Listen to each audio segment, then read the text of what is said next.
What if I told you the greatest American leader never wanted to lead? That the man we call the father of a nation once walked away from absolute power and became more powerful because of it. He wasn't the most brilliant speaker, not the best general on paper, and yet, without him, America may have never been born. This is the untold journey of George Washington, the reluctant warrior, the humble statesman, the irreplaceable leader.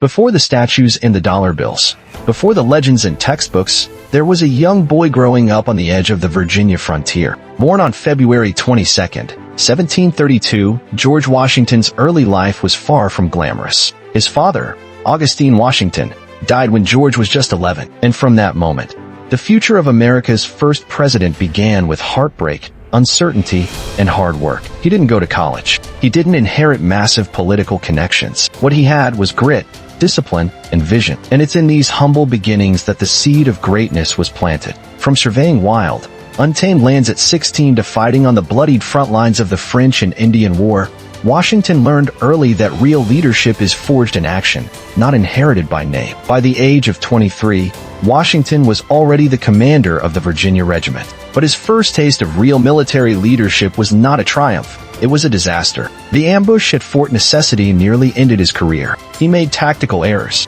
His forces suffered defeat. Yet unlike many who would blame others, Washington took responsibility. And that's the first key to his greatness, his ability to learn, evolve, and grow after failure. While most men ran from their mistakes, Washington studied his. He absorbed every lesson, because deep down, he knew he was being shaped for something bigger. When the colonies moved toward rebellion, Washington wasn't the loudest voice in the room. He wasn't writing pamphlets or stirring crowds. But what he had was the respect of every colony. Why?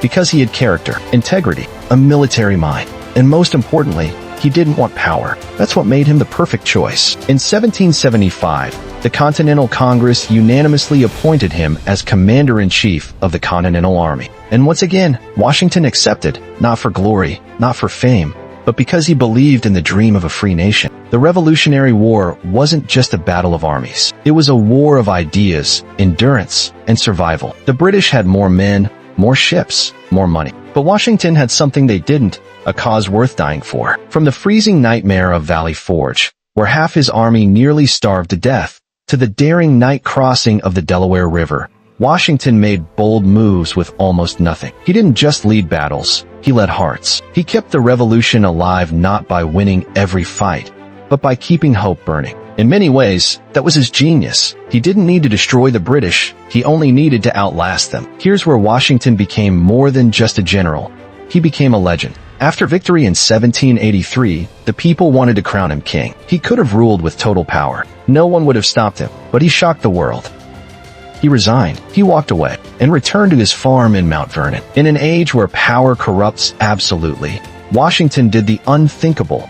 He gave it up. This single act cemented his legacy, not just as a military hero, but as a true servant of liberty. No one in human history had done what he did. When America needed a president, there was only one name the people trusted: Washington. He didn't campaign. He didn't beg for votes. He was unanimously elected twice. As president, he could have shaped America however he wanted. But instead of clinging to power, he built frameworks for a nation that would outlast him. He created the cabinet system, set term limits, avoided partisan warfare, and most importantly, he gave Americans something priceless: stability, dignity, and time to grow. Washington defined leadership not by how long he stayed in power, but how gracefully he let it go. In his famous farewell address, Washington didn't brag about victories. He didn't seek praise. He warned the nation about division, foreign influence, and blind allegiance to parties. He spoke not as a ruler, but as a father giving final advice to his children. His words still echo today,